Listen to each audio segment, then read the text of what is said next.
series from yesterday when we started looking at waiting upon the Lord. How many were able to wake up at 2 a.m. this morning? I was.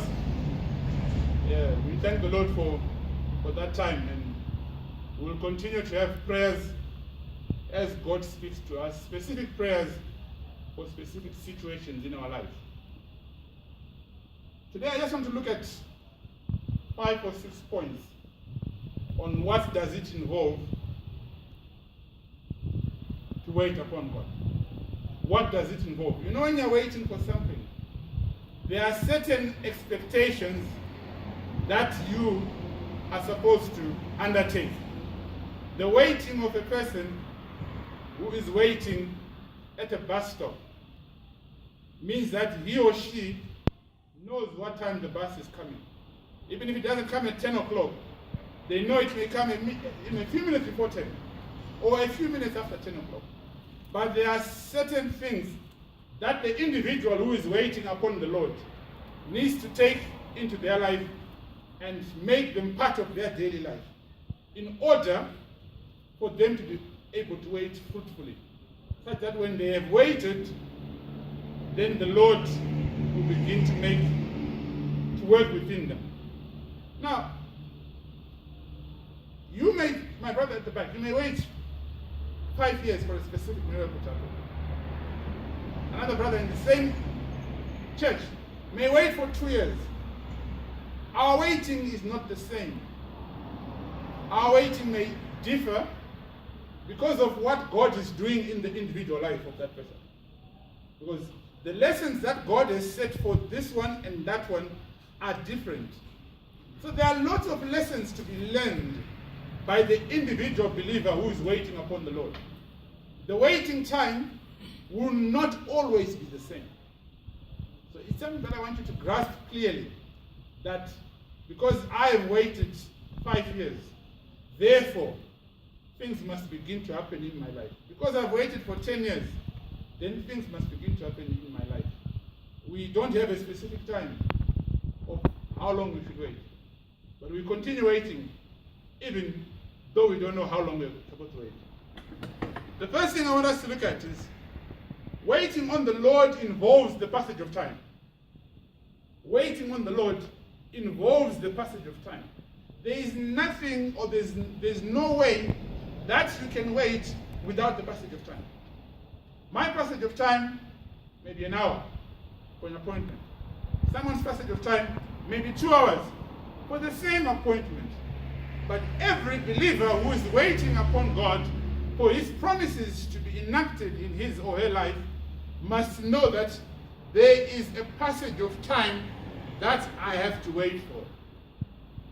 So you must never ever compare your waiting time, because Christianity involves a community of believers who are learning together, but each with their own individual syllabus. That is a saying by Kuzmandi. I'll read it again. Christianity involves a community of believers who are learning together, as we are now, but each with their own individual syllabus. So there might be 500 in your church, and God has an individual syllabus for each person in that church or in a community of believers, 1,000 of you. God has got 1,000 syllabuses. Your syllabus and the person next to you are totally different. God will take you through different situations at different times of your prayer life, at different times of your walk with God. The walk of faith is dependent upon your relationship with God. And if we are 500 in a certain church, we are not always going to be walking at the same pace at the same time. So you've got Peter and you've got Mary, both in the same church. They ties to God, they love their Lord, they're involved in different aspects of the church's work. But God works within them differently at different times of their life. So each individual believer must be able to understand that aspect, that though I may have been a believer for 10 years, how come I do all the things that are required by the Bible? And sometimes you may feel you want to just sit back and do nothing because God is not answering to your situation. But I encourage you this afternoon, continue waiting upon the Lord. Your situation will change as and when God feels that it needs to change. The second thing, we must wait expectantly.